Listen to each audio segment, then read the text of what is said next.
Welcome back to the Tidarium Hangar. This is Mike, and today I want to say welcome to Friday and welcome to Volume 3 of the Masterpiece Transformers Buyer's Guide. Today we're going to talk about the 1986 movie and forward for the Autobots. Coming up.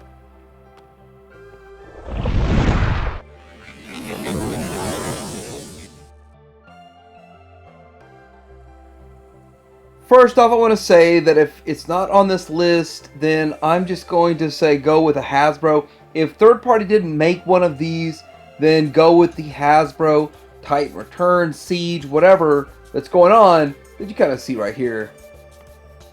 Alright, next up we gotta get to some unfinished business with Autobots and Cliffjumper. Now, I didn't talk about this in Volume 1 because of the fact that I do not recommend any of these. I have the Ace, I have the X-Transbots, and neither one of them are great, and none of them hit the Cliffjumper aesthetic perfectly. The transformation is not the greatest, and I personally want the tune. So, for me personally, I have two, and I'm not happy. One day, we'll get a better one. I say hold out, and don't even get one. So next, more unfinished business with Omega Supreme, and as you can see in the top left, we have the animation still. Next to that, on the right, is Fans Toys. Below that's DX9, then on the left, on the bottom is Wei Zhang.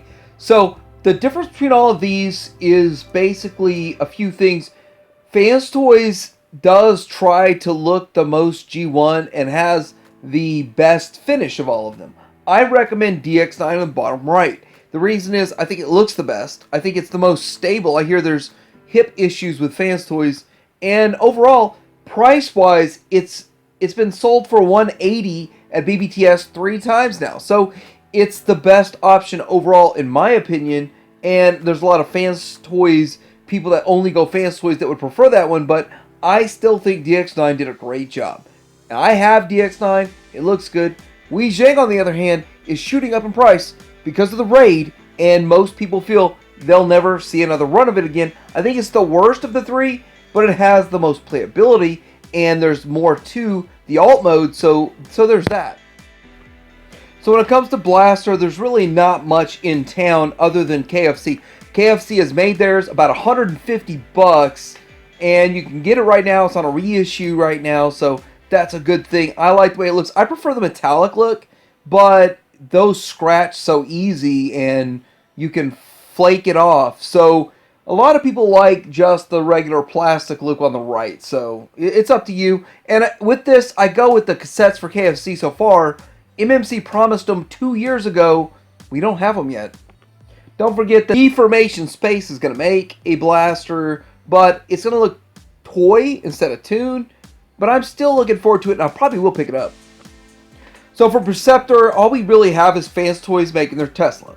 Tesla 1.0, Tesla 2.0, and no other company even trying to make a masterpiece version of Perceptor other than Hasbro. Hasbro's doing their thing with their chug scale, but this is a masterpiece list. And I would say go with the Tesla 2.0 at $220.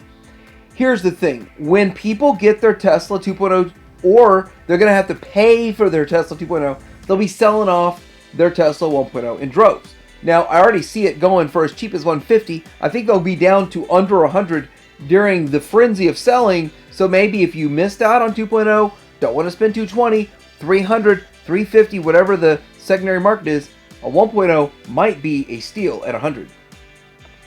So getting down to the nitty gritty, we're going to start with Rodimus Prime, probably the main one. And I still think that Takara's, the MP09 version is the best. The Hasbro release, I actually like it better aesthetically, but I think that there's a couple of different reiterations and reissues of MP09. So some of the first early ones had a lot of issues, and the later ones fixed those more or less. But they do break easy in the shoulders, in the knees, and in the waist area. Now DX9 Carry on the right side is much more solid, and it's all-in-one built in with the trailer and everything. I guess. I never owned this one, but it does not look very G1. It is more of an IDW style, so those are the two to pick. I still pick Takara. Ultra Magnus in the masterpiece scale. You've got the Takara on the left, and you have Citizen Stacks by KFC on the right. Citizen Stacks is huge. It's like 2 inches taller than the Masterpiece version from Takara.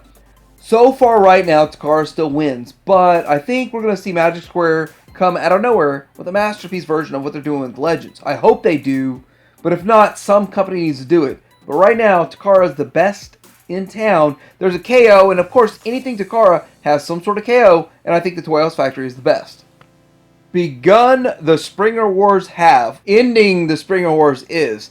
So, Springer has 6 different options out there, and I want to talk about each one of them. So, starting at the very left, you have the animation cell. Next to that, you have the Ocular Max, or the MMC version, which is great. Everybody loves that that's got it. I think the face sculpt's a little bit off. I think the chest is a little bit off. But other than that, it looks good. All 3 modes look good, and I think it's a pretty smooth transformation. MMC is pretty good with their transformations. Next to that is Fans Toys, and I don't know if that one is so much the best one, but most people have that in their display and just kind of go with it because it's Fans Toys. Then Open and Play Big Spring, that one is pretty good, but there's no paint, no finish. It's really bare bones. For 60 bucks, what do you expect?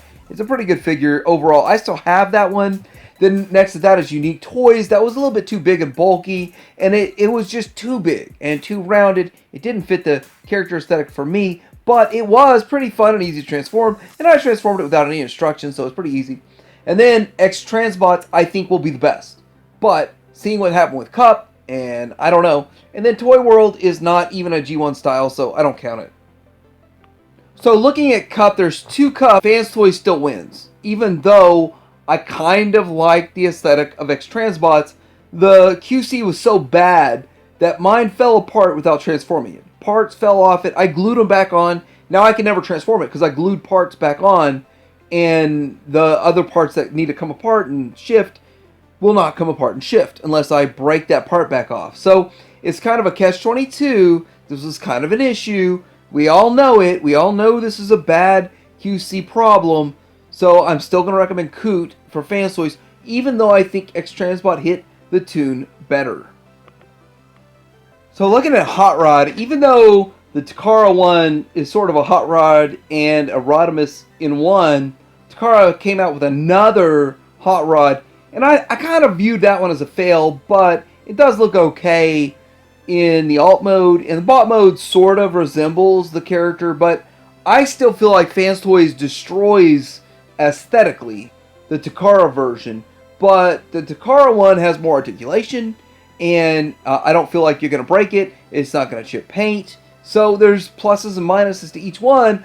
Hoodlum looks the best on your shelf if you just pull them out of the box and leave them there, so I'm going to go with that one. Well, I did go with that one. I do have both.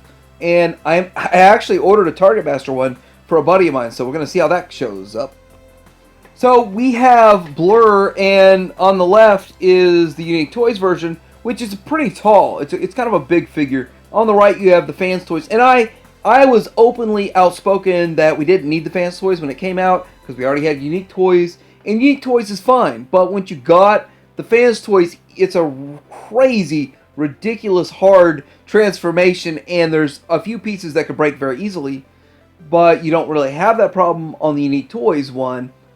But the aesthetic is so much better. It actually is worth it to get the Fans Toys, and it looks the best. It works the best aesthetically, but I don't even want to transform mine back from alt mode right now. So when it comes to Skylynx, MMC is the one to go, and it's really hard to get. I think they're like 200 bucks, maybe 300 bucks per piece. So the bird and the cat, the lion part, 300 each, like 600 bucks for the set. So here's the thing about this is that it is really supposed to be styled like maybe IDW or something, but it looks very, very G1 to me, and I could live with it. I don't have this, and I do have the Commander class version from Hasbro, which is good, but it's about it's maybe half the size, maybe it's 60% the size. This thing is still big, and a lot of people say it's not even big enough to be scaled. Next up is Wreck-Gar, and I recommend for Wreck-Gar to get the KFC version, and that thing is a pretty solid figure. When it first came out, I passed on it, and I really wished I would have picked it up, and finally at the first reissue, not the second or the third. I actually got it, and it's pretty good. Also, they came out with a whole slew of other ones, so you can make a giant scene and a giant Junkion on a shelf. So a Junkion system shelf would be nice. Alright, so next up is Arcee, and this is a tough one. This is actually kind of tough. So Arcee is kind of one of those figures that never got made in the G1, and so collectors really want it in the Masterpiece scale. So on the very left, we have the MMC version. And I would say MMC is the best one all around. It's not quite G1 100%. It's sort of a bit of IDW style. It's a little bit short, but the transformation's solid. It looks good in both modes, and it operates really well, and it's not hindered by any sort of articulation issue. Next up is the Fans Toys one. I'm not really smitten with the Fans Toys aesthetic on the bot mode. The car mode looks good. It's really hard to get to, and really, really thin, fragile plastic that scares people when they transform it. The next to that is Takara. Again, a kind of short version. Gigantic backpack. It's a shell former, but it looks good, and it looks really G1 aside from the backpack nonsense. If the backpack could, like, clip off, you clip a better one on, it'd be better. But it's okay. I still think MMC is better all around, but Takara nails the aesthetic. And then Toy World is tall, so I like it, and I think Toy World looks good next to Rodimus, so the MP09, and aesthetically it's okay, but it's tall, and a lot of people don't like the face, but I still think Toy World did pretty good, aside from the fact that the alt mode's only half an alt mode. So next on the list we have Roadbuster and Whirl, and although they're not really in the show back in the day, I had the figure, I had the Roadbuster figure, so I was kind of hoping for a lot of options in Masterpiece, but not really. You got MMC's Dickamus, and then you have the MMC Turban, so those are the two options out there. MMC's really all the game in town. They're kind of short, but about 7 inches, so I guess you can make that work.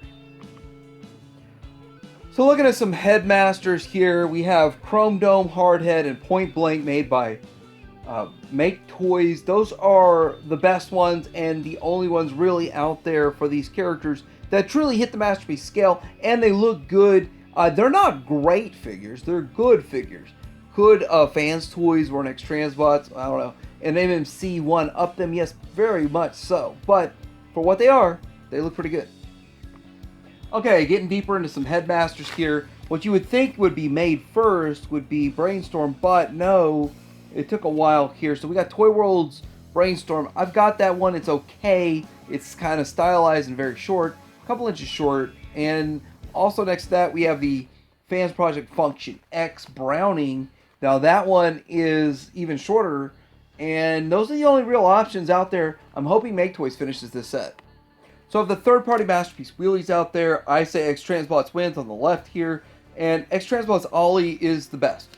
The first one came out, people had issues with it standing and the legs, the looseness and tightness of the joints and breakage and stuff like that. The transformation, not the best. It's not horrible, so I don't really know why everyone wants to complain about it. But then next to that one there, you do have the other one, which is kind of, they call it the Surveillance, whatever. It's a pretty cool looking figure, but it's dated, it's old, but it's got die cast and paint, so it feels hefty and solid. There's pluses and minuses. X-Transbots is currently winning. When it comes to Headmaster Juniors, right now Fans Hobby is doing a really good job with those. They look pretty good, and they're going to dial out pretty much all of them. And they've got a formula that's working. They're not the greatest figures in the world, but we're getting them, and they're pretty good size, so I'm good with it, so I might pick a couple up down the road. Still, nice looking set. So Top Spin and Twin Twist.